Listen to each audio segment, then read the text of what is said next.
மதிமுகம் நேயர்களுக்கு வணக்கம். இது நேர்முகம். இன்றைய நேர்காணலில் சிறப்பு விருந்தினராக நம்மோடு டெல்லி உச்ச நீதிமன்ற வழக்கறிஞர் காஸ்ட்ரோ அவர்கள் இணைந்திருக்கிறார். பேசலாம். தாவேக்கா தனித்து போட்டிட்டாலும் சரி, கூட்டணி வச்சாலும் சரி, அது தற்கொலை தான்.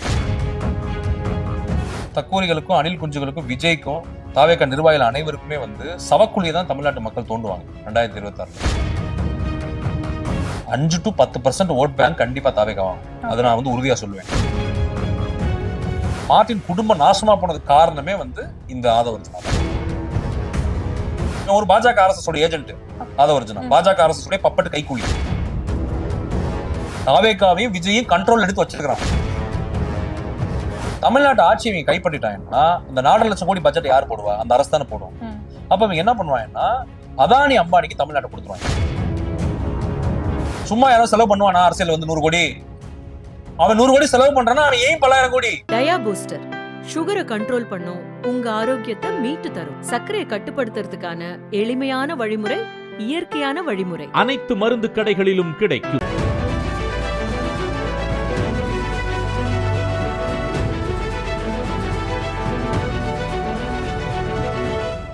வணக்கம் சார். வணக்கம். வணக்கம். நேர்முகம் நிகழ்ச்சியில சந்தித்ததுல ரொம்ப மகிழ்ச்சி. தேர்தல் களம் அப்படிங்கிறது சூடு பிடிக்க ஆரம்பிச்சிருக்கு. ஏன்னா தேர்தல் தேதி அறிவிச்சிட்டாங்க. ஸோ அதே நேரத்துல 4 முனை போட்டி அப்படின்னு நம்ம எதிர்பார்த்திருந்தோம். அதுதான் இப்போ மறுபடியும் கன்ஃபார்ம் ஆகியிருக்கு. பாஜகவோட தாவேக்கா கூட்டணி வைக்குமா அப்படிங்கிற பல குழப்பங்களுக்கு மத்தியில தனித்து போட்டி அப்படின்னுமே அறிவிச்சிருக்கிறாங்க. எப்படி பாக்குறீங்க? தாவேக்கா தனித்து போட்டிட்டாலும் சரி, கூட்டணி வச்சாலும் சரி, அது தற்கொலை தான். தமிழக மக்கள் மதசார்பற்ற தன்மை உள்ள மக்கள். புரியுதா உங்களுக்கு? தற்கொலைனா மக்களுக்கா இல்ல தாவேக்கா? தாவேக்காக்கு தான். தாவேக்கா விஜய், அப்புறம் தாவேக்கா நிர்வாகிகள், அணில் குஞ்சுகள், தாவேக்கா தக்கூரிகள், தக்கூரி தலைமை எல்லாருக்குமே சமாதி தான். மூடு விழா தான் நடத்த போறாங்க 2026. தமிழக மக்கள் பாத்தீங்கன்னா ஒரு மதசார்பற்ற ஒரு ஒரு ஒரு கொள்கை கொண்ட மக்கள். தமிழ்நாட்டு மக்கள் அம்பேத்கர், பெரியாரிய, மார்க்சிய கருத்தியல்ல ஊறி போயிருக்கிறாங்க. புரியுதா உங்களுக்கு? அந்த கருத்தியலுக்கு அந்த அந்த ஜோனுக்குள்ள தான் தமிழ்நாட்டு மக்கள் ஃபங்க்ஷன் ஆவாங்க. அந்த கருத்தியல் சார்ந்தா இயங்குவாங்க. இப்போ தாவேக்காக்கும் தக்கூரிகளுக்கும் அணில் குஞ்சுகளுக்கும் விஜய்க்கும் தாவேக்கா நிர்வாகிகள் அனைவருக்குமே சவக்குழியை தான் தமிழ்நாட்டு மக்கள் தோண்டுவாங்க 2026. தோண்டி எல்லாரும் பூட்டு போச்சிருவாங்க. இப்ப அதான் நடக்க போகுது. தாவேக்கா ஒரு சீட்டு கூட ஜெயிக்காது. எந்த தொகுதியிலையும் பாத்தீங்கன்னா டெபாசிட் வாங்காது. ஒரு MLA சீட் ஜெயிக்காது. விஜய் பெரம்பூர்ல நின்னாலும் விஜயும் படுதோல்விதான். எப்படி இவ்வளவு கன்ஃபார்மா நான் சொல்றேன். நான் தான் சொல்றேன், விளக்கம் கொடுக்குறேன். தாவேக்காவுடைய ஓட்டு அந்த பெர்சன்டேஜ் எவ்வளவு வரும்னு நான் சொல்லிடுறேன். ஒரு 5ல இருந்து 10க்குள்ள வரும். அது கன்ஃபார்ம். 5 to 10% ஓட் பேங்க் கண்டிப்பா தாவேக்கா வாங்க. அதை நான் உறுதியா சொல்லுவேன். ஏன்னா நிறைய தக்கூரிகள், சைக்கோக்கள், ஜாம்பிக்கள், சீரியல் கில்லருங்க, மெண்டலுங்க, அறமெண்டல், சைக்கோ, மணல்ல பாதிக்கப்பட்டவன் தமிழ்நாடு முழுக்க இருக்கான். விஜய் ரசிகனுங்க, தாவேக்கால இருக்க ஆதரிக்கக்கூடிய நிறைய பேர் இருக்கிறான். அது எல்லாரும் எல்லா செக்ஷன்ல இருக்கிறான். புரியுதா உங்களுக்கு? அது பட்டியல் சமூகம், பிற்படுத்தப்பட்ட சமூகம், சிறுபான்மையினர்கள், அதுக்கு பெண்கள், இளைஞர்கள், மாணவர்கள் எல்லாத்துலயுமே இந்த மாதிரியான தாவேக்காவை ஆதரிக்கக்கூடிய மனநிலை, அந்த ஒரு ஹீரோயிசம், அதை விரும்பக்கூடிய மனநிலை, அதை ஆதரிக்கக்கூடியவர்கள் எல்லா செக்ஷன்லயும் இருக்கலாம். இவனுங்க ஓட்டு போடுவாங்க ஒவ்வொரு தொகுதியிலையும். அதை நீங்க அப்படியே டோட்டலா கன்சாலிடேட் பண்ணீங்கன்னா அதான் நான் சொல்றேன், அந்த கணக்கு தான் வரும் உங்களுக்கு. அந்த 5 to 10% வரும். இதுதான் ரிசல்ட். நான் இப்பயே சொல்லிடுறேன் ரிசல்ட். இது வரலைன்னா நீங்க என்னன்னு கேளுங்க. இதான் நடக்க போகுது. இல்ல 12 லட்சம் புதிய வாக்காளர்கள் இருக்கிறாங்க, முதல் தடவை வாக்காளர்கள். சோ முதல் தடவை வாக்குகள் எல்லாமே தாவேக்காவுக்கு தான் வரும் அப்படிங்கிற ஒரு கால்குலேஷன்ல தானே இருக்கிறாங்க. எல்லாருமே முட்டாள் கிடையாது. புரியுதா உங்களுக்கு? நீங்க முதல் தலைமுறை ஓட்டர்ஸா இருக்கட்டும், யங் ஓட்டர்ஸா இருக்கட்டும், ஃபர்ஸ்ட் டைம் ஓட்டர்ஸா இருக்கட்டும், அது எத்தனை லட்சம் வேணாலும் இருக்கட்டும், எத்தனை கோடி வேணாலும் இருக்கட்டும், எல்லாருமே தயவுசெய்து முட்டாள் நினைக்காதீங்க. ஏன்னா ஒரு முட்டாள் ஒரு அரசியல் புரிதல் இல்லாதவன், கொள்கை இல்லாதவன், கோட்பாடு இல்லாதவன், தத்துவம் இல்லாதவன், அம்பேத்கர், பெரியாரிய, மார்க்சிய கருத்தியல உள்வாங்காதவன், மதசார்பற்ற தன்மையை உள்வாங்காதவன், ஒரு மாமா வேலை பார்க்கக்கூடிய அரசியலை உள்வாங்காதவன், ஒரு கைக்கூலி அரசியலை உள்வாங்காதவன், ஒரு பப்பட்டா பாஜக, RSS, நரேந்திர மோடி, அமித்ஷா, 3% பிராமண பார்ப்பன கும்பல், மயிலாப்பூர் துக்ளக் குருமூர்த்தி ஐயர், இந்த கும்பல் நாக்பூர் RSS உடைய கைக்கூலி தான் தாவேக்கா, விஜய், தாவேக்கா கட்சி, விஜய் நிர்வாகிகள் எல்லாருமே. இதை நான் ஆரம்பத்தில் சொல்லிட்டு இருக்கேன் நான். அப்ப இந்த புரிதல் இல்லாத தக்கூரிகள் தான் போய் ஓட்டு போடுவான் தாவேக்காக்கும் விஜய்க்கும். புரியுதா உங்களுக்கு? விஜய் தமிழின துரோகி, தமிழின துரோகி, தமிழின துரோகி. பலமுறை நான் அதை சொல்லிட்டேன். அது நான் விளக்கமும் நான் கொடுத்திருக்கேன், ஆதாரங்கள் நான் பதிவு பண்ணிருக்கேன், பல காணொலிகள் நான் பதிவு பண்ணிருக்கேன். ஆதாரத்தோட தான் பேசிட்டு இருக்கேன் நான். அப்ப என்னன்னா, நல்லா நீங்க ஒண்ணு புரிஞ்சுக்கோங்க. தமிழ்நாட்டு மக்களை முட்டாளா நினைக்காதீங்க. தமிழ்நாட்டு இளைஞர்களை முட்டாளா நினைக்காதீங்க. அவங்க எல்லாம் ரொம்ப விவரமானவங்க, அறிவானவங்க. தமிழ்நாட்டு மக்கள் நீ ஏமாத்தவே முடியாது. நீ எந்த கெட்ட போட்டு வந்தாலும், கெட்ட போட்டு வந்தோட பாடி சோடா கொண்டே மறைக்க மறைஞ்சிடான்ற மாதிரி அடின்னு அடிச்சு துரத்தி விட்டுருவாங்க. வார்டன்னாலே அடிப்போம் தான் வச்சிருக்காங்க. தாவேக்காவையும் விஜயையும் RSS-ஐயும் பாஜகவையும் மோடி, அமித்ஷா, அதுக்கடுத்து பார்ப்பன கும்பல் 3% கும்பல, மயிலாப்பூர் தூக்குல குருமூர்த்தி ஐயரை. அப்ப இந்த கும்பல் வந்து இந்த கெட்டப்லாம் போட்டு வர்றாங்க. எத்தனை வேஷம் போட்டு வந்தாலும் மக்கள் வந்து நிதி தான் வாங்க போறாங்க. நான் இது திரும்பியும் நான் பதிவு பண்றேன், ஆணி திருத்தமா நான் பதிவு பண்றேன், நான் உறுதியா மன உறுதியோட பதிவு பண்றேன். தாவேகாவும் தாவேகா தக்குரி தலைவன் விஜயும் தாவேகா அணில் குஞ்சு தக்குரிகளுக்கும் 2026 சவக்குழி தோண்டி தமிழ்நாட்டு மக்கள் புதைப்பார்கள், ஒழித்து கட்டுவார்கள், எந்த மாற்றுக்கத்தில அழித்து ஒழிக்கப்படுவார்கள். விஜய்க்கு இதோட வந்து அரசியல் வாழ்க்கை முடிஞ்சது, சினிமா வாழ்க்கை முடிஞ்சது, பொது வாழ்க்கை முடிஞ்சது, பர்சனல் லைஃப் முடிஞ்சு, குடும்ப வாழ்க்கை முடிஞ்சு, எல்லாமே இந்த 2026 மேவோட விஜய்க்கு முடியுது. இந்த ரிசல்ட் வரும்ல, மே 4ஆம் தேதி தான் ரிசல்ட். அன்னைக்கு நீங்க பாப்பீங்க இதான் நடக்க போகுது. ஆனா நேற்றைக்கே ஆதவ் அர்ஜுனா அவர்கள் பேசும்போது பாஜக வந்து எங்களுக்கு வந்து 2.5 years அந்த அக்ரிமெண்ட் போட்டாங்க, 2 வருஷம் நீங்க முதலமைச்சர், 2 வருஷம் எடப்பாடி முதலமைச்சர் அப்படின்னு போட்டாங்க, 90 தொகுதிகள் தரதா சொன்னாங்க அப்படிலாம் சொல்லியிருக்காங்க. சோ இந்த முரண்பாடு இதை எப்படி பாக்குறீங்க? அதுதான் மேடம், அதுதான் நான் என்ன சொல்றேன்னா, நீங்க பெரிய டுபாக்கூர் கூட்டம், ஏன்னா மிகப்பெரிய ஒரு கோழைகள், அயோக்கியர்கள், திருடர்கள், ஏமாற்றுக்காரர்கள். நான் ஏன் ஆரம்பம் சொல்லிட்டு இருக்கேன்னா, நிர்மல்குமார் நிர்மல்குமார் என்ன சொல்றாருன்னா, நாங்க பேச்சுவார்த்தையே நடத்தல அப்படின்றாரு. எடப்பாடி பழனிசாமி பேச்சுவார்த்தையே நடத்தல அப்படின்றாரு. இந்த என்டிஏல இருக்க எல்லா தலைவர்களும் விஜயை பத்தியோ தாவேகா பத்தியோ பேசினா பேச்சுவார்த்தையே நடத்தல அப்படின்றாங்க. இப்ப திடீர்னு இந்த ஆதவ அர்ஜுனா இந்த தக்கூரி வந்து இன்னைக்கு பேசுறப்ப, இந்த கூட்டத்துல பேசுறப்ப ஓபனா போட்டு உடைக்குது. 90 சீட்டு தரேன்னாங்க. 2.5 years வந்து Edappadi Palaniswami chief minister, 2.5 years அது எடப்பாடி பழனிசாமி சீஃப் மினிஸ்டர் சொல்லல, என்டிஏல ஒருத்தர் சீஃப் மினிஸ்டர். ஏன்னா அடுத்து 2.5 years வந்து விஜய் சீஃப் மினிஸ்டர் அப்படின்னு சொல்லி இந்த தக்கூரி வந்து போட்டு உடைக்குது. அப்ப வந்து கேட்கிற நான் லூசா இல்ல சொல்றான் அவன் லூசான்றதான் அப்ப என்னோட கேள்வி. அப்ப இவங்க எல்லாருமே நாடக கம்பெனி, நாடக கோஷ்டி, திருட்டு கும்பல், இவங்க வந்து வேடதாரிகள், கபடதாரிகள், சூத்திரதாரிகள், இவங்க எல்லாம் வந்து பாத்தீங்கன்னா சூத்திரங்க, பார்ப்பன கொத்தடிமைகள், இவங்க எல்லாம் வந்து மிகப்பெரிய சகுனிகள், அரசியல் சகுனிகள். இவங்க வந்து மக்கள் நலனோ, மக்கள் பிரச்சனைகளோ, தமிழ்நாடு அரசு நம்ம சரியா நடத்தணும்ன்ற எண்ணமோ, அடுத்து வந்து பாத்தீங்கன்னா தமிழ்நாட்டு மக்களுடைய நலனோ, தமிழ் மொழியோட நலனோ, தமிழ்நாடு தமிழ் மண்ணின் நலன் பத்திலாம் எனக்கு சுத்தமா கவலையே கிடையாது. தமிழ்நாடு அரசு எதை பத்தியும் எனக்கு கவலை கிடையாது. இவங்களுக்கு காசு, பணம், பதவி, உலக இன்பம், அவ்வளவுதான். இந்த 4 பாயிண்ட் தான், வேற எதுவுமே நீங்க ரொம்ப எல்லாம் திங்க் பண்ணாதீங்க. காசு, பணம், பதவி, உலக இன்பம், அதிகாரம், இந்த 5 பாயிண்ட் வேணா வச்சுக்கோங்க. இந்த காசு, பணம், பதவி அப்படின்னு சொல்றீங்க. காசு இதுக்கு முன்னாடியே வந்து ஆதவ அர்ஜுனா தான் செலவு பண்றாரு அப்படிங்கிற ஒரு குற்றச்சாட்டுமே இருந்தது. ஆனா இப்போ சமீபத்துல ஒரு நேர்காணல்ல பிஸ்மி அவர்கள் வந்து சொல்லியிருக்காங்க, விஜய் வந்து அவர்களோட சொத்துக்களை விட்டு தான் இந்த மாநாடுகள் எல்லாமே நடத்திருக்கிறதா. அப்போ அவருக்கு எப்படி காசு முக்கியமானதா இருக்கும்? நான் ஒண்ணு மட்டும் சொல்லிடுறேன், விஜய் வந்து ஒரு பைசா கூட கொடுக்க மாட்டாரு. விஜய் வந்து ஒரு பைசா, 1 ரூபா காயின் இருக்குல்ல, இந்த மாதிரி 1 ரூபா காயின் போன் பண்ணுங்க, எனக்கு வந்து 1 ரூபா காயின்ல போன் பண்ணணும், எனக்கு 1 ரூபா மட்டும் கொடுங்க கொடுக்க மாட்டாரு விஜய். புரியுதா உங்களுக்கு? விஜய் வந்து ஒரு பைசா அவங்களுக்கு கொடுக்க மாட்டாரு. ரசிகன் செத்து போனாலும் காசு கொடுக்க மாட்டாரு. ரசிகன் வந்து உயிர் துடிக்க ஆஸ்பத்திரியில கிடந்தாலும் பணம் கொடுக்க மாட்டாரு. ஒரு 1000 ரூபாய் 10,000 நீங்க அவட்ட வாங்க முடியாது, ரசிகனே வாங்க முடியாது. 20 லட்சம் ரூபாய் கொடுத்தாரு இல்லையா கரூர்ல மேடம்? அது வந்து நான் அதுக்கு விளக்கம் கொடுக்குறேன், எல்லாமே கிளியரா ப்ரூஃபோட உங்களுக்கு சொல்றேன். நான் விஜய் வந்து பணமே எடுத்து வைக்க மாட்டார், நகர்த்த மாட்டார் பணத்தை. ஏன்னா ரசிகனுக்கு கல்வி, வேலைவாய்ப்பு, பொருளாதாரம், அவனுடைய வாழ்க்கை மேம்பாடு, அவனுடைய வாழ்க்கை முன்னேற்றத்துக்கும் ஒரு பைசா இது வரைக்கும் விஜய் கொடுத்தது கிடையாது, ரசிகனுக்கே கொடுத்தது கிடையாது. இதுதான் உண்மை. அதுக்கு அடுத்து வந்து பாத்தீங்கன்னா நல்லா புரிஞ்சுக்கோங்க, கரூர் சம்பவத்தை 41 பேர் இறந்த போது அது தலைக்கு 20 லட்சம் கொடுத்தது ஆதவ அர்ஜுனா. அதை மறந்துடாதீங்க. ஆதவ அர்ஜுனா 8 கோடி நம்ம ரெடி பண்ணி கொடுத்திருக்கான். ஆதவ அர்ஜுனா அந்த ஃபண்டை கொடுத்தது. தயவுசெய்து இன்னொன்னு புரிஞ்சுக்கோங்க, ஆதவ அர்ஜுனாக்கு எப்படி பணம் வந்து நம்ம பார்க்கணும். இப்ப ஆதவ அர்ஜுனாக்கு எப்படி பணம் வந்து, இந்த நேரம் நான் கோவப்பட விரும்பல. ஏன்னா நம்ம அறிவு சார்ந்து நான் டேட்டாஸோட, ஆதாரங்களோட, தரவுகளோட நான் அம்பலப்படுத்துறது தான் என்னுடைய பிரதான நோக்கமா இருக்கணும். கோவப்பட்டு அது வந்து மக்கள் அதை நான் தேர்தலில் பாத்துக்கிறேன், இவனை எப்படி வீழ்த்த போறதுன்றது நான் தேர்தலில் தேர்தலில் நான் காமிச்சுக்கிறேன். இப்ப நான் வந்து எனக்கு நான் ஆதாரத்தோட அம்பலப்படுத்துறேன்.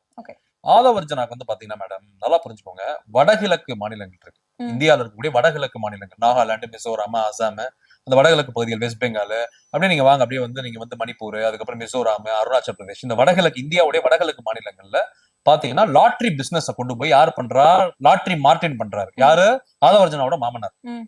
கோயம்புத்தூர் பூர்வமா கொண்டு வர அப்புறம் மார்டின் குரூப்னு ஒரு குரூப் ஆரம்பிச்சாங்க. பல கோடியை வந்து அடிச்சாங்க. பல கோடியை வந்து அந்த ஏழை எளிய மக்கள், ஒடுக்கப்பட்ட தாழ்த்தப்பட்ட மக்கள், பழங்குடியின மக்கள், இஸ்லாமியர்கள், கிறிஸ்தவர்கள், ஏழ்மையில் வறுமையில் வாழக்கூடிய மக்களை போய் இவங்க என்ன பண்றாங்கன்னா புடிச்சு அவங்ககிட்ட ரத்தத்தை உறிஞ்சுற மாதிரி அவங்ககிட்ட அந்த சிறுக அந்த கூலி வேலைக்கு போய், அன்றாடங்காட்சி வேலைக்கு போய் உழைத்து சம்பாதித்த காசை லாட்டரியை வித்து உனக்கு பல கோடி கிடைக்கும்னு ஆசை வார்த்தைகள் சொல்லி அந்த மக்களை சுரண்டி தான் வந்து அவங்க அந்த பல கோடியை சேர்க்கிறாங்க. கொளுத்து போனாங்க இந்த குடும்பமே, இந்த மார்டின் குடும்பம். அப்புறம் அந்த பணத்தை கொண்டு போய் பல கோடியில் இன்வெஸ்ட் பண்றாங்க, பல தொழில்கள் இன்வெஸ்ட் பண்றாங்க.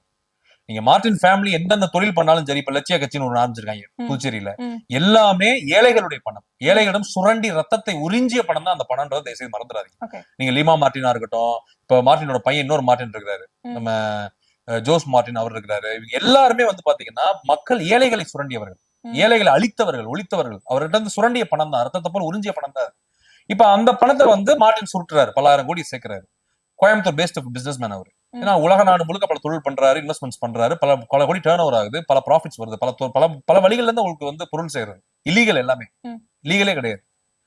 அப்ப அவர் வந்து பாத்தீங்கன்னா எல்லா கட்சிகளுக்குமே, இந்தியாவில் இருக்கக்கூடிய மாநில கட்சிகள், தேசிய கட்சிகள், பிஜேபி, RSS எல்லாத்துக்குமே அவர் ஃபண்டிங் பண்றாரு. எலெக்ஷன் ஃபண்டிங் எல்லாம் கொடுத்துருக்காரு. Electoral bond funding, election funding எல்லாமே கொடுத்துருக்காரு. இப்ப நான் என்ன சொல்ல வரேன்னா, நீங்க அப்படியே இங்க பாருங்க. இப்ப ஆதவர்ஜனா பொறுக்கி என்ன பண்றான்னா, மார்டினோட மகளை கரெக்ட் பண்றான். ஜிம் வைக்கிறான், ஸ்போர்ட்ஸ் எல்லாம் ஒன்னும் தெரியாது அவனுக்கு. பேஸ்கெட் பால், ஃபுட்பால், வாலிபால் எதுவுமே தெரியாது. சும்மா காசை கொடுத்து அதுல மெம்பரா இருக்கு. Basketball association member, Olympic association member. இந்த மாதிரி காசு இருந்தா நீ எதனாலும் ஆகலாம்ல. நீ காசை கொடுத்து இவன் என்னாலும் பண்ணலான்ற மாதிரி இந்த இல்லீகலா எல்லா வேலையும் பாக்குறான். பாத்துக்கிட்டே இருக்கும்போது என்ன பண்றான், ஒரு வறுமையில ஒரு ஹாஸ்டல்ல தங்கி இருக்கிறான். இந்த மாதிரி வந்து எல்லாம் இந்த மாதிரி வந்து பணக்காரர்களே டார்கெட் பண்ணி பழகுறது, அவங்ககிட்ட காசை போடுறது, அவங்க அப்படி கழட்டி விடுறது. இதுதான் அவனுடைய வேலை. அது ஒரு கட்டத்துல என்ன ஆகுதுன்னா, ஆதவர்ஜனா என்ன பண்றான்னா, மார்டினோட மகளை வந்து கரெக்ட் பண்றான். எப்படி கரெக்ட் பண்றான், ஏன் கரெக்ட் பண்றான்? இது ஒரு ஏழை வீட்டு பொண்ணை லவ் பண்ணிருக்கலாம்ல, ஒரு மிடில் கிளாஸ் பொண்ணை லவ் பண்ணிருக்கலாம்ல. அவர் அதெல்லாம் பண்ண மாட்டார். கால்குலேஷன் மைண்ட் தான். இதை பண்ணா இது கிடைக்கும், இது பண்ணா அது நடக்கும், இது பண்ணா அதை மூவ் பண்ணலாம், இதை பண்ணா அதை அடையலாம். இப்படின்னு கால்குலேட்டிவ் மைண்ட்ல, ஒரு illegal calculative mind, evil calculative மைண்டோட என்ன பண்றான், ஒரு ஜிம் ஸ்டார்ட் பண்றான். மார்டின் பொண்ணு அந்த ஜிம்ல போய் சேர்றாங்க. ஜிம்ல அவங்க வந்து எக்ஸசைஸ் பண்ணும்போது அப்படியே அவங்க பேசுறான், பழகுறான், அப்படியே காதல் மலருது. கரெக்ட் பண்றான்.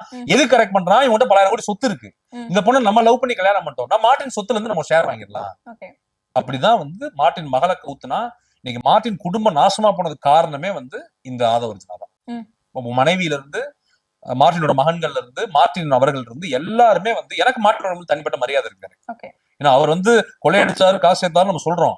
ஆனா நிறைய வந்து சமூக சேவைக்கு நிறைய பணம் செலவு பண்றாரு, நிறைய கான்ட்ரிபியூஷன்ஸ் பண்றாரு, நிறைய சமூக சேவைக்கு அவர் பணத்தை செலவு பண்றாரு. அதை நான் உண்மையிலே நான் பாராட்டுவேன். அந்த விஷயத்துல எனக்கு மார்டின் அவர்கள் மீது எனக்கு எந்த முரண்பாடும் கிடையாது, எனக்கு எந்த வருத்தமும் கிடையாது. அவர் வந்து சமூக சேவைக்கு நிறைய பணம் செய்யறாரு, நிறைய டொனேஷன்ஸ் கொடுக்குறாரு, நிறைய சர்வீஸ் பண்றாரு, சோஷியல் சர்வீஸ் பண்றாரு. அந்த இடத்துல அவர் மேல எனக்கு மரியாதை இருக்கு. மார்டின் நீங்க விட்டுருங்க, அவர் குடும்பத்தை நீங்க விட்டுருங்க. ஆதவர்ஜனா பொறுக்கிய பண்ணி நீங்க போக்கஸ் பண்ணுங்க இந்த நேர்காணல்ல. அப்ப என்ன பண்றான், மார்டின் அவர்கள்ட்ட இருந்து மகள் மூலியமா 10,000 கோடி சுட்டுறான், ஒரு ஷேரா எடுக்கிறான். இவங்களும் ஒரு வழியில மகளை கட்டி தொலைஞ்சிட்டான், சரி கொடுத்து தொலைவன்னு சொல்லி ஒரு 10,000 கோடி கொடுத்துறாங்க. இப்ப அந்த 10,000 கோடியை வச்சுதான் இது ஆடிக்கிட்டு இருக்கு. இது வந்து இந்த பயங்கரமான BMW கார்ல, அப்படி பென்ஸ் கார்ல வர்றதும், அப்படியே வந்து தன் பெரிய ஒரு ரிச் காய் மாதிரி, நம்ம பிறவிலே ஒரு பெரிய கோடீஸ்வரர் மாதிரி ப்ரொஜெக்ட் பண்ணிக்கிறதும். அதுக்கடுத்து வந்து பாத்தீங்கன்னா அந்த 10,000 கோடி பணத்தை வச்சுதான் இவன் எல்லாரும் செலவு பண்றது, விஜய் கட்சியில போய் செலவு பண்றது, இந்த மாதிரி எல்லா வேலைகளும் பண்ணி இல்லீகலா எல்லாம் பண்றது. இப்ப அவனுக்கு என்னன்னா, MP ஆகணும், MLA ஆகணும், அரசியல் அதிகாரத்தை கைப்பற்றணும். பிசினஸ் இருக்கு, பணம் இருக்கு, ஃபேம் இருக்கு, நேம் இருக்கு, எல்லாம் இருக்குது நமக்கு. நம்மகிட்ட ஏன் அதிகாரம் இல்ல? அதான் அவனுக்கு பிரச்சனை. விடுதலை சிறுத்தைகள் கட்சிக்கு போனான், எழுச்சி தமிழர் தொல் திருமாவளவர்களை பயன்படுத்தினான். அந்த கட்சிக்குள்ளே பிரச்சனையை கிளப்பினான், அந்த கட்சிக்குள்ளே பல சதி வேலைகளை பண்ணான். விசிகாவை கொண்டு போய் அதிமுக சேர்க்க, பாஜக RSS சேர்க்க. இவன் ஒரு பாஜக RSS ஏஜென்ட் ஆதவர்ஜனா, பாஜக RSS பப்பட்டு கைக்கூலி. இவனை வச்சுதான் பாஜக RSS தாவேகாவை விஜயும் டீல் பண்றாங்க. இவன் தான் கொண்டு போய் CBI கேஸை கொண்டு போய் டெல்லியில கொடுத்து விட்டது. இந்த கரூர் மேட்டர் சுப்ரீம் கோர்ட்ல போய் பெட்டிஷன் போட்டு எல்லாமே விஜய் நாசமாக்குறது இவன் தான், ஆதவர்ஜனா தான் தாவேகாவை நாசமாக்குறது. அப்ப என்ன பண்றான்னா, இவன் என்ன பண்றான்னா, விசிகால இருக்கும்போது முயற்சி பண்ற, விசிகால உயர்ந்த பொறுப்பான துணை பொதுச் செயலாளர் பொறுப்பை எழுச்சி தமிழர் தொல் திருமாவளவர்கள் கொடுக்குறாரு. யாருக்கு? ஆதவர்ஜனாக்கு. அப்ப அதை ஃபுல்லா வாங்கிட்டு என்ன பண்றான் இவன், அப்படியே வந்து விசிகாவை கபலீகரம் பண்ணி விசிகால அதிகாரத்தை கைப்பற்றி MP ஆகலான்னு பிளான் பண்றான். ஒரு கட்டத்துல வந்து எழுச்சி தமிழர் தொல் திருமாவளவன் இவனோட உண்மை சுயரூபத்தை புரிஞ்சுக்கிட்டாரு. இவன் எப்படிப்பட்ட ஒரு ஈவில் ஃபோர்ஸ்ன்றதை அவர் புரிஞ்சுக்கிட்டு அவனை கட்சியில இருந்து நீக்கிட்டான். அதுல இருந்து வெளியே வர்றான், திமுக போறான். முதலமைச்சர் மு க ஸ்டாலின் குடும்பத்துக்கு ரொம்ப நெருங்கிய உறவா இருக்கிறான், அவனோட ரொம்ப நெருங்கி பழகுறான், பேசுறான், எல்லாம் பண்றான். அடுத்து உதயநிதி ஸ்டாலின் அவரோட நெருங்குறான், பழகுறான், பேசுறான், ரொம்ப நெருக்கமான உறவா இருக்கா. சபரீஸ்வரனோட நெருங்கிய தொடர்புக்கு போறான். திமுக முதலமைச்சர் ஸ்டாலின் அவர்கள் குடும்பத்துக்கு ரொம்ப நெருங்கிய தொடர்பா போயிட்டு என்ன பண்றான், அங்கேயும் MP MLA ஏதாவது ஒரு அதிகாரத்தை கைப்பற்ற பிளான் பண்றான். அவங்களுக்கு எதிராக பல சதிகள் பண்றான். அவங்களும் அடிச்சு துரத்தி விட்டாங்க. இப்ப அவங்க மாமியார் வந்து அதிமுக போயிருக்காங்க, இவனும் அதிமுகவும் ட்ரை பண்ணான். எல்லா கட்சியிலும் ட்ரை பண்ணிட்டு எங்கிட்டுமே ஒர்க் அவுட் ஆகணும்னு இவன் கடைசியா கிடைச்சதான் விஜய் தாவேகா. இப்ப அங்க போனா அங்கே ஒரு உயர் பொறுப்பு கொடுக்கப்படுது. இப்ப வந்து பாத்தீங்கன்னா வந்து ஒரு தேர்தல் பொதுச் செயலாளர் அளவுக்கு ஒரு பெரிய பொறுப்பு கொடுக்கப்படுது தாவேகால. இப்ப விஜயை வச்சுக்கிட்டு எப்படியா அந்த அதிகாரத்தை கைப்பற்றிடணும், தமிழ்நாடு சீஃப் மினிஸ்டர் விஜய் ஆக்கிடணும், தாவேகா ஆட்சியை அமைச்சிட்டா நம்ம தமிழ்நாடே கண்ட்ரோல் எடுத்துடலாம் விஜய் வச்சு. இப்ப வந்து ஃபண்டிங் அவன் தானே பண்றான் தாவேகால எல்லாத்துக்குமே. மாநாட்டுல இருந்து, பொதுக்கூட்டத்துல இருந்து, யாரோ இறந்து போன காசு கொடுக்கல இருந்து, கரூர் காசு கொடுத்ததுல இருந்து எல்லா ஃபண்டிங்குமே ஆதவர்ஜனா தான் பண்றான். பிஜேபி RSS ஃபண்டிங் பண்ணுது, அது 10,000 கோடி செலவு பண்ணுது தாவேகாக்கு, விஜய்க்கு கொடுக்குது. அது வந்து மயிலாப்பூர் துக்குல குருமூர்த்தி ஐயர் மூலியமா RSS காரர் மூலியமா கொடுக்குது. ஆனா ஆதவர்ஜனா வந்து சென்னையில தமிழ்நாட்டுல இருந்துட்டு தன்னுடைய மாமனாட்டு வந்து சுருட்டிய பல கோடிகள்ல இருந்து கொடுக்குறான். இப்ப உங்களுக்கு புரிஞ்சிருச்சா உங்களுக்கு? விஜய்க்கு வந்து என்னன்னா இந்த மாதிரி ஆள் தேவை, நம்ம செலவே பண்ண வேண்டாம், இது நம்ம செலவு பண்ணணும். விஜய்க்கு வந்து நல்லா புரிஞ்சுக்கோங்க, எத்தனாயிரம் கோடி இந்த தமிழக மக்கள் ரத்தத்தை உறிஞ்சி விஜய் சம்பாரிச்சான். பிற்படுத்தப்பட்ட பட்டியல் சமூக ரசிகர்களை, இந்த ஏழை தமிழ் மக்களை வச்சுதான் விஜய் இந்த 10,000 கோடி சேர்த்தான். சினிமால பிளாக்ல டிக்கெட் வந்து பல இல்லீகல் வேலை பார்த்தானே சேர்த்தான். உழைச்சா நடிச்சான் பேசாதீங்க. விஜய் இல்லீகலா தான் பல கோடி சேர்த்திருக்கான். டாக்ஸ் கட்ட மாட்டான். கார் வாங்கினா ஒரு 50 லட்சம் டாக்ஸ் கட்ட மாட்டான். வேற ஸ்டேட்ல போய் கார் வாங்குவான், புதுச்சேரியில போயிட்டு. இங்க வாங்கினா டாக்ஸ் கட்டணும் 50 லட்சம். புலி படத்துல என்னாச்சு, எவ்வளவு லட்சத்தை வந்து இது பண்ணான், வரி கட்டாம இது பண்ணா, எய்த்தான் அது டாக்ஸ் எவேஷன் பண்ணான். அப்ப அதுக்கு ஃபைன் போடுறாங்க கோர்ட், 1.5 கோடி ஃபைன் போட்டாங்க, அதுவும் கட்டல. ப்ராப்பர்ட்டி டாக்ஸ் கட்டுறது கிடையாது. விஜய் வந்து ஒரு லீகல் மேனே கிடையாது. இது ப்ரூஃபோட நான் பேசிட்டு இருக்கேன். அப்ப என்ன ஆகுதுன்னா, ஒரு கட்டத்துல என்ன ஆகுதுன்னா, இப்ப ஆதவர்ஜனா விஜய் கிடைச்ச உடனே விஜய்க்கு வந்து என்ன ஆகி போச்சுன்னா, ஒரு அட்சய பாத்திரமும் கற்பக விருட்சம் கிடைச்ச மாதிரி ஆயிடுச்சு. அவனே எல்லா செலவும் பண்றான், நமக்கு வேலை மிச்சம். அப்ப நீங்க இருந்து தெரிஞ்சுக்கோங்க, ஆதவர்ஜனா பலாயிரம் கோடி சுருட்டி வச்சிருக்கான். பிஜேபி ஆர்எஸ்எஸ் கைக்குள்ளியாம அவன் இருக்கனாலதான் பிஜேபி ஆர்எஸ்எஸ் வந்து இடிஓ ஐடிஓ சிபிஐயோ வச்சு ஆதவர்ஜனா மேல எந்த வழக்கும் போடாம, அவன்கிட்ட இருக்கக்கூடிய இல்லீகலான பணங்களை பறிமுதல் பண்ணாம அவனை விட்டு வச்சிருக்காங்க. தயவுசெய்து நல்லா புரிஞ்சுக்கோங்க. ஆதவர்ஜனா வந்து பயங்கரமான ஒரு கைக்கூலி. பாஜக ஆர்எஸ்எஸ் நரேந்திர மோடி அமித்ஷாவோட நெருங்கிய தொடர்பு இருக்கிறவன், அமித்ஷாவோட பையன் ஜெய்ஷாவோட தொடர்பு இருக்கிறவன். இவன் வந்து ஒரு பயங்கரமான ஒரு கைக்கூலி.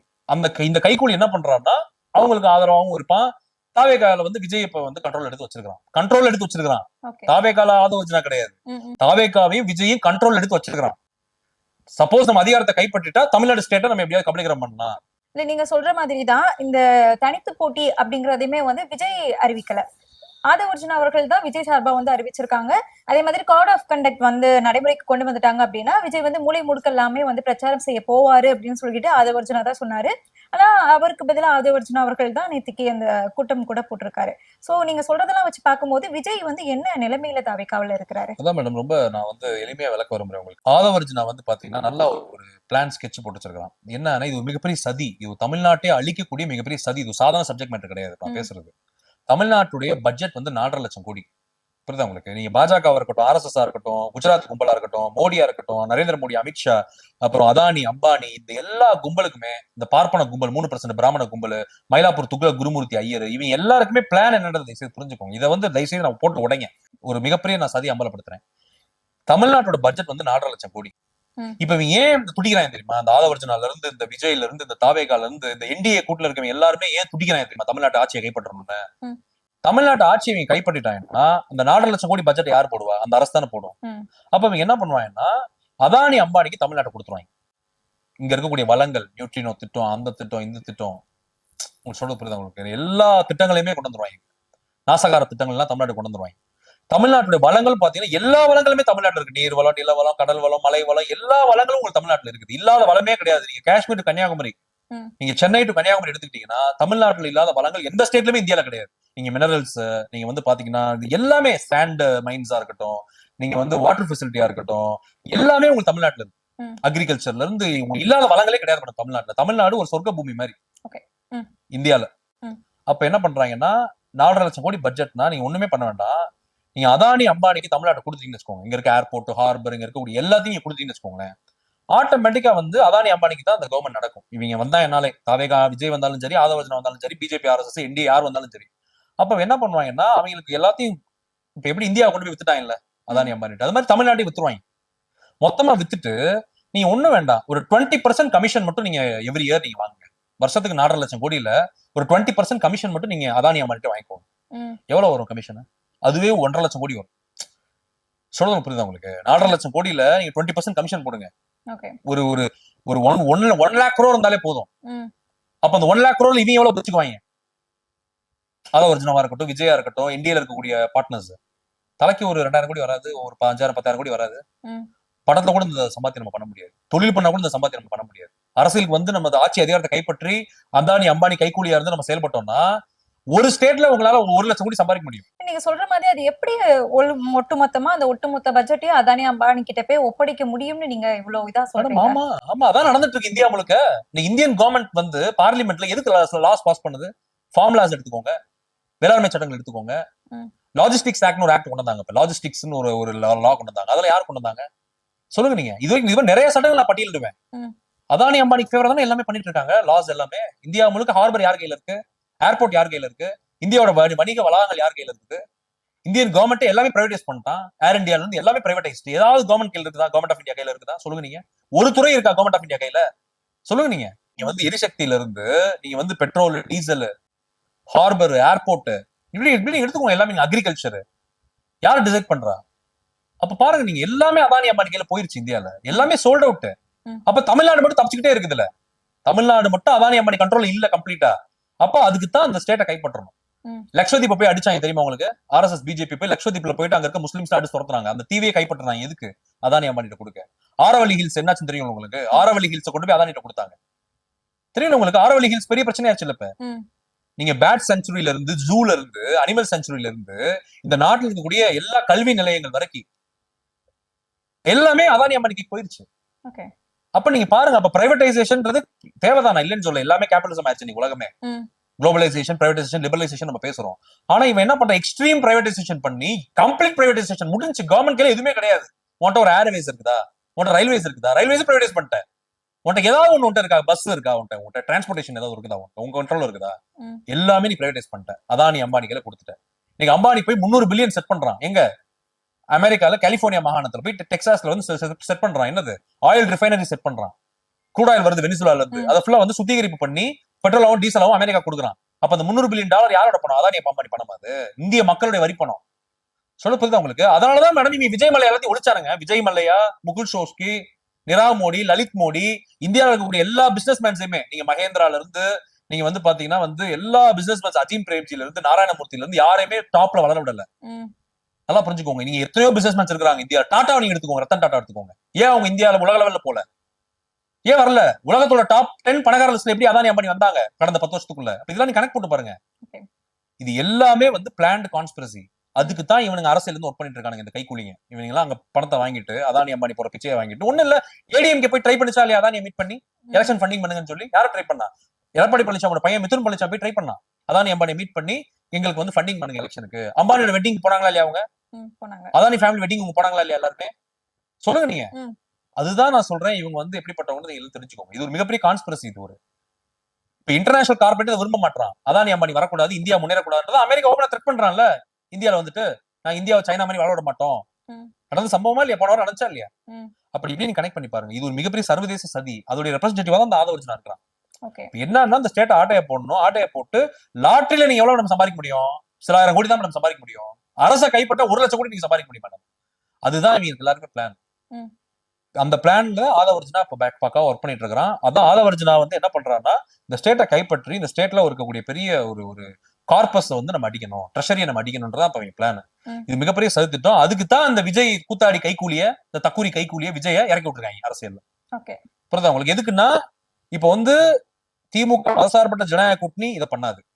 அது சரியான ஆட்சி நடத்திட்டு இருக்குது, மக்களுக்கான ஆட்சி நடத்திட்டு இருக்குது. எல்லாருக்கும் எல்லான்ற முறையில அம்பேத்கர் பெரியாரிய மார்க்சிய கருத்தியல்ல ஒரு சரியான ட்ராக்ல போயிட்டு இருக்கு.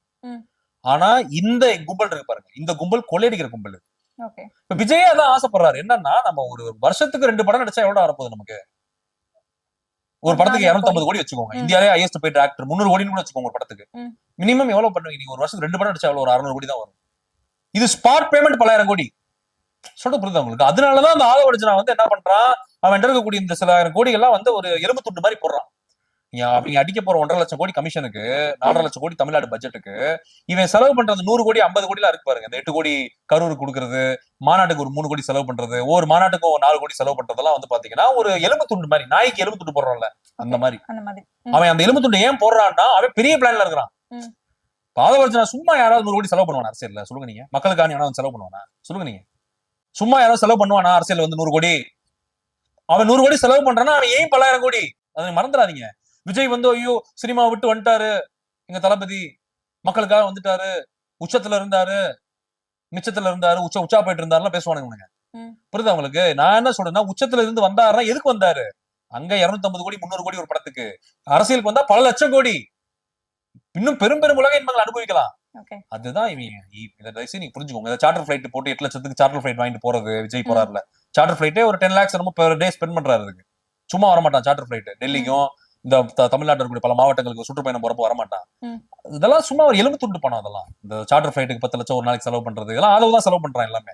இதெல்லாம் எலும்பு துண்டு மாதிரி இவங்களுக்கு. இந்த BMW கார்ல மெர்சிடிஸ் பென்ஸ்ல போறப்ப பெட்ரோல் போடுறது இதெல்லாம் ஒரு மேட்டரே கிடையாது விஜய்க்கு. ஏன்னா அவங்களுக்கு இதெல்லாம் எலும்பு துண்டு. நம்ம அடிக்க போறது 10 லட்சம் கோடி. அப்ப இந்த மாதிரி சில வேலையை நம்ம பண்ணிதான் ஆகணும். இன்வெஸ்ட்மெண்ட் இது எப்படின்னா madam, less investment more profit. இவங்க கணக்கு அவ்வளவுதான். ஆனா ஆதவர்ஜனா மாதிரி ஒரு டேஞ்சரஸ் எலமெண்ட் நீங்க பார்க்க முடியும். ஒண்ணு இல்லாம ஒண்ணு பண்ணா, ஒரு சதி வேலை பண்ணா நாட்டுக்கு எதிரான மேடம். இவன் தமிழ்நாட்டை அழிக்கக்கூடிய சக்திகள் இவங்க. அந்த பதிவை மென்ஷன் பண்ணி. ஆமா, எந்த பதிவுன்னு கேளுங்க. சொன்னா வந்து கரூர் மேட் நடக்கும்போது சொன்னா ஜென்சியர்களே கிளம்புங்கள், நேபாளை போல், பாகிஸ்தானை போய், பங்களாதேஷை போல் இங்க ஒரு புரட்சி நடக்காதா? ம். இந்த எச்ச பொறுக்கி, இந்த ஆதவ பொறுக்கி வந்து நீ பலாயிரம் ஏழைகளை சுரண்டிதான் 10,000 கோடி சேர்த்தவன். ம். வறுமையில இருக்கவன், ஏழ்மையில இருக்கவன், வேலை இல்லாதவன், கல்வி இல்லாதவன், வாய்ப்பு இல்லாதவன், வசதி இல்லாதவன், அரசால் புறக்கணிக்கப்பட்டவன், அனாதையாக்கப்பட்டவன், ஆதரவற்றவன், ரோட்ல திரியறவன் தான் புரட்சி பண்ணுவான். சாப்பாட்டுக்கு இல்லாதவன், உணவு உடுத்த உடை இருக்க இடம் இல்லாதவன், அடிப்படை பொருளாதாரம் கூட இல்லாதவன் தான் புரட்சி செய்வான். எல்லா நாட்டிலும் அதான் நடக்குது. இல்லாத ஒரு நிலை, இதுக்கு மேல வாழவே முடியாத ஒரு நிலை வரும்போது மக்களே கிளர்ந்தெழுந்து கோடிக்கால் பூதம் மாதிரி அவன் வந்து புரட்சி பண்றான். இதான் உலகம் முழுக்க நடக்குது. அப்ப இந்த தக்கூரி பொறுக்கி என்ன பண்றான், இது வந்து பல கோடி கொள்ளையடிச்சு வச்சுக்கிட்டு, இது சொகுசு வாழ்க்கை வாழ்ந்துகிட்டு, இது மக்களை சுரண்டி இந்த பொறுக்கி, இந்த நாய் வந்து என்ன பண்ணுது, சொல்லுது புரட்சி பண்ணுங்கடான்னு. இது ஏதாவது எங்கேயா நடக்குமா அந்த மாதிரி? அதுதான் அது வந்து எதுக்குன்னா ஒரு கலவரத்தை தூண்ட பார்த்தான். நீங்க நல்லா பாருங்க, இந்த மாதிரி ஒரு போஸ்டர் நானோ நீங்களோ சேக்வேராவோ இல்ல விக்னேஷ் சாரோ யாரோ ஒருத்தர், நம்ம மதிமுகத்தில் இருக்கக்கூடிய யாரோ ஒருத்தர் வச்சுக்கோங்க, இல்ல நம்ம சமூக செயற்பாட்டாளர்கள் யாராவது ஒருத்தர், இடதுசாரி அம்பேத்கரை மார்க்சிய சமூக செயற்பாட்டாளர்கள், இல்ல திமுகவை ஆதரிக்கக்கூடியவர்கள், மதசார்பற்ற ஜனநாயக கூட்டணி ஆதரிக்கக்கூடியவர்கள், சமூகத்திற்கு இயங்கக்கூடியவர், நம்ம எல்லாம் வந்து இந்த மாதிரி ஒரு போஸ்ட் போட்டோம்னு வச்சுக்கோங்க, ஜென்ஜி இளைஞர்களே வாருங்கள், உடனடியாக இந்தியாவில் புரட்சியை செய்வோம், இந்திய அரசை கவிழ்ப்போம், RSS பாஜகவை முற்றுகையிடுவோம், நரேந்திர மோடி அமித்ஷா வீடை முற்றுகையிடுவோம் சொல்லி இருந்தா அரெஸ்ட் பண்ணிருப்பாங்களா இல்லையா? உடனே உள்துறை அமைச்சர் என்ன பண்ணிருக்கோம், போலீஸ் என்ன பண்ணிருப்பான் சொல்லுங்க? நீங்க என்னையே என்ன பண்ணிருக்கோம், அரெஸ்ட் பண்ணிருக்கோம்ல. ஏன் வந்து ஆதவ கை வைக்கல அந்த மாதிரி போஸ்ட் போட்டப்ப? இந்தியாவுக்குள்ள தானே இந்த போஸ்ட் போட்டான் ட்விட்டர்ல. நான் சொல்ல கரெக்டான மேடம்? அது எவ்வளவு பெரிய லெவல்ல ரீச் ஆச்சு. அது டக்குனு விஜய் ரசிகை ஏதாவது இறங்கி பண்ணியிருந்தானா ரோட்ல இறங்கி கலவரத்துல ஒரு ஏதோ பண்ணிட்டான், உணர்ச்சி வசப்பட்டு தீ குளிச்சிட்டான், இல்ல குண்டு வச்சிட்டான், இல்ல ஏதோ ஒரு பெரிய நாசகார வேலையை பண்ணிட்டான் தமிழ்நாட்டுக்குள்ள. உங்களுக்கே தெரியும் அப்ப அவங்க என்னென்ன பண்ணாங்கன்னு. அந்த கரூர் மேட்டரப்ப முதலமைச்சரை படுகொலை செய்வோம், துணை முதலமைச்சரை படுகொலை செய்வோம், திமுகவை ஒழிப்போம் பேசினாங்க தெரியுமா உங்களுக்கு? சப்போஸ் இவன் போஸ்ட் பார்த்து டென்ஷன் ஆகி 100 பேர் ஏதோ பண்ணிட்டாங்க, தமிழ்நாடு முழுக்க ஏதோ பண்ணிட்டாங்க, ஒரு மர்டர் பண்ணிட்டா, ஏதோ பெரிய கலவரம் பண்ணிட்டா, என்ன பண்ணுவீங்க? அப்ப நல்லா பாருங்க, நம்ம அந்த போஸ்ட் போட்டா அரெஸ்ட், ரிமாண்டு, ஜெயிலு, செடிஷன், தேச துரோக வழக்கு நடக்கும். ஆனா அதை வச்சு நம்மள ஏன் நடக்கல? அதுல இருந்தே நீங்க தெரிஞ்சுக்கோங்க, விஜய்க்கு பாதுகாப்பு கொடுத்தாங்க பாருங்க, ஒய்+ செக்யூரிட்டி. அதுல இருந்தே நீங்க தெரிஞ்சுக்கோங்க, பாஜக RSS உடைய ஆட்கள் இவர்கள் எல்லாருமே. நல்லா நீங்க புரிஞ்சுக்கணும். அதான் மேடம் உண்மை. நீங்க ராகுல் காந்தி ட்விட் போட்டிருந்தான்னு வச்சுக்கோங்க, உடனே அரெஸ்ட் பண்ணிருப்பாங்க. MP பதவி போயிருக்கும் ராகுல் காந்திக்கு. ஆதவர்ஜுனாக்கு ஏன் போலன்னா, நாடாளுமன்ற படிக்கட்டுல இருந்து டீ குடிச்சதுக்காக இப்போ வழக்கு போட்டுருக்காங்க. அதுதான் மேடம், அதுதான் நான் சொல்றேன். அதுல நீங்க இதெல்லாம் தெரிஞ்சுக்கோங்க, இவன் யாரோட கைக்கூலி, எதுக்கு இவன் வேலை பாக்குறான், எதுக்கு இந்த 100 கோடியை செலவு பண்றான், 10,000 கோடி எதுக்கு விஜய் செலவு பண்றான்னா யோசிச்சு பாருங்க. தான் பணத்தை வந்து விஜய் பண்ண கூத்துனால, விஜயுடைய நாசகார வேலையால தான் 41 பேர் விஜய் தான் படுகொலை பண்ணா கரூர்ல. அப்ப ஓப்பனா நான் சொல்றேன், விஜயால் தான் அந்த உயிர் போச்சு, அப்பாய் உயிர்கள். இல்ல செந்தில் பாலாஜி தான் அங்க கொலை பண்ணதா நீங்க ஓப்பனா சொல்ற மாதிரி ஆதவ் ஓப்பனா சொல்லிருக்காரு. ஏதாவது சொல்லிருப்பான் மேடம், அவன் ஏதாவது சொல்லிருப்பான். ஆதவர்ஜுனாவும் விஜய் தான் கொலை பண்ணாங்க 41 பேர் கரூர்ல. நான் ஓப்பனாவே நான் பதிவு பண்றேன். புரியுதா உங்களுக்கு? இப்ப நான் என்ன சொல்றேன்னா, இப்ப வந்து அந்த 41 பேர் படுகொலை பண்ணா பாருங்க விஜய், அதுக்கு இவர் 8 கோடி தர்றானா? எவனா 8 கோடி தருவானா? யோசிச்சு பாருங்க நீங்க. இந்த காலத்துல யார் தருவானீங்க அந்த மாதிரி? ஏன்னா அது அவனுக்கு எலும்பு துண்டு இன்வெஸ்ட்மெண்ட். ஏன்னா இந்த 8 கோடி கொடுத்து இந்த மக்கள்கிட்ட நம்ம ஓரளவா நம்ம வந்து நம்ம உயிரிழந்தாலும் நாங்க 20 லட்சம் கொடுப்போம் தலைக்கு நம்ம நிரூபிச்சாதான் இவன் நம்ம ஓட்டு போடுவான். நாளைக்கு நம்ம தமிழ்நாட்டுல ஆட்சி அதிகாரத்தை கைப்பற்ற முடியும். கைப்பற்றினாதான் பல லட்சம் கோடி கொள்ளையடிக்க முடியும்ன்றதான் அவன் பிளான். நல்லா புரிஞ்சுக்கோங்க. நீங்க யாரும் அவ்வளவு ஈஸியா ரிலாக்ஸ் ப்ரோசஸ் செலவு பண்ண மாட்டான். செலவு பண்றான்னா அவன் ஒரு பெரிய அஜெண்டாவோட உட்காந்துருக்கான்றதை நீங்க மறந்துடாதீங்க. யாரும் இவ்வளவு முதல் போட்டா இவ்வளவு வருமானம் எடுக்கணும் தான் யோசிப்பானே தவிர்த்து, முதல் போட்டு இழந்தா பரவாயில்லப்பா மக்களுக்கு தானே பண்ணோம் அப்படி எவனா பேசுவானா? சொல்லுங்க மேடம், எவனா பேசுவான் அந்த காலத்துல? ஆதவர்ஜுனா மிகப்பெரிய ஸ்கவுண்டரல், மிகப்பெரிய டிசாஸ்டர்ஸ், டேஞ்சரஸ் எலிமெண்ட் இன் தமிழ்நாடு பாலிடிக்ஸ். தயவுசெய்து நீங்க சாரம் நினைக்காதீங்க. அவன் வந்து எப்படின்னா RSS பாஜக, பார்ப்பன கும்பல், பனியா கும்பல், குஜராத்தி கும்பல், மார்வாடி கும்பல், சேட்டு கும்பல், இந்த மோடி அமித்ஷாவோட கைக்கூலி. அவன் இங்க வந்து விசிகாவில போனதும், திமுகல போனதும், மத்த இதர கட்சிகளுக்குள்ள போனது, இன்னைக்கு தாவேக்கால இருக்கிறது, அதிமுக போனது எல்லாமே தமிழ்நாட்டுல மிகப்பெரிய நாச வேலை பண்றதுக்காக, தமிழ்நாட்டை அழிப்பதற்காக. தமிழர்களை பத்தி, தமிழ் மொழியை பத்தி, தமிழ்நாட்டை பத்தி அவனுக்கு 1% கூட அவனுக்கு கவலை கிடையாது அவனுக்கு. நல்லா நீங்க புரிஞ்சுக்கோங்க. அவன் எய்ம் வந்து இந்த மாதிரியான ஒரு மிகப்பெரிய அரசை கையில் எடுப்பது, கையில் எடுத்து அதானி அம்பானிகளுக்கு வேலை பார்ப்பது, அதுல ஒரு பெரிய கோடிகளை கமிஷனா வாங்குறது, வாங்கி லைஃப் செட்டில் ஆகுது. இதுதான் பிளான். புரியுதா உங்களுக்கு? இப்ப அவன்கிட்ட ஆல்ரெடி 10,000 கோடி இருக்குல்ல, ஏன் அதை பண்றான்? ஏன்னா இவங்களுக்கு வந்து பண வெறி அடங்காது. 100 கோடி இருந்தா அடுத்து 10,000 கோடி, அடுத்து 20,000 கோடி, அடுத்து 1 லட்சம் கோடி, அடுத்து 2 லட்சம் கோடி, இப்படியே போயிட்டே இருப்பானுங்க. விஜய் அப்படிப்பட்ட ஆள் தான், ஆதவர்ஜுனா அப்படிப்பட்ட ஆள் தான், தாவேக்காரருக்கு எல்லாருமே அப்படிதான். புஷியானது மட்டும் ஒழுங்கா விஜய் கட்சியை சேர்ந்த எவன்ட்டுமே டெபிட்லாம் ஆகாது, கிரெடிட் தான் எப்பவுமே. ஆதவர்ஜுனா கிட்ட டெபிட் ஆயிட்டே தானே இருக்கு. இல்ல மேடம், அப்படி அது வந்து அதான் சொல்றேன், எலும்பு துண்டு இன்வெஸ்ட்மெண்ட் அரசியல். அப்பதான் 10 லட்சம் கோடி சுட்ட முடியும் தமிழ்நாடு அரசை கைப்பற்றி. நீங்க புஷியானதெல்லாம் பாத்தீங்கன்னா கிரெடிட் ஆனாதான் சைனே போடுவாரு. மாவட்ட செயலாளர், தாவேக்கால நிர்வாகிகள் பொறுப்பு, மாவட்டம், மாநிலம், வட்டம், கிளை எல்லாத்துக்குமே பொறுப்புக்கு சைன் போடுவாரு. அடுத்து எலெக்ஷன் சீட்லாம் வாங்கணும்னா 10 லட்சம் கோடி நீங்க கொடுக்கணும். நீங்க புஷியானந்த கொடுத்தாதான் நீங்க வந்து அங்க சீட்டே வாங்க முடியும், எம்எல்ஏ சீட்டு. காசு, பணம், பதவி, ஜாதி எல்லாமே பார்ப்பாங்க தாவேக்கால. நல்லா புரிஞ்சுக்கோங்க. சும்மா அவங்கள வந்து நீங்க நான் வந்து இந்த 7 கொள்கை தலைவர்கள் கொள்கையை உள்வாங்கிட்டேங்க, நான் ரொம்ப நல்ல மனுஷன், நேர்மையானவன், எளிமையானவன், ரொம்ப என் மேல எந்த கேஸும் கிடையாது, நான் ரொம்ப நல்ல மனுஷங்கன்னு சொன்னா உங்களுக்கு சீட் கொடுக்க மாட்டான். உங்களுக்கு தாவேக்கால பொறுப்பு கொடுக்க மாட்டான். உன்கிட்ட எவ்வளவு கோடி இருக்குது, எவ்வளவு லட்சம் இருக்குது, எவ்வளவு பணம் கொடுப்ப, கொடுத்தேன்னா நான் அவனுக்கு சீட்டு கொடுக்குறேன். இவ்வளவுதான் நீ ஸ்டாண்ட். புரியுது உங்களுக்கு? அப்பதான் வந்து இட்டுன்னு போவாரு அவரு. யாரு? நம்ம புஷி ஆனந்த். விஜய் வந்து இட்டுன்னு போவாருன்னா எப்ப பண்ணுவாருன்னா, நீ பணம் கொடு, 10 லட்சம் கோடி கொடு, அப்பதான் நான் பண்ணுவேன். நன்றி. நன்றி.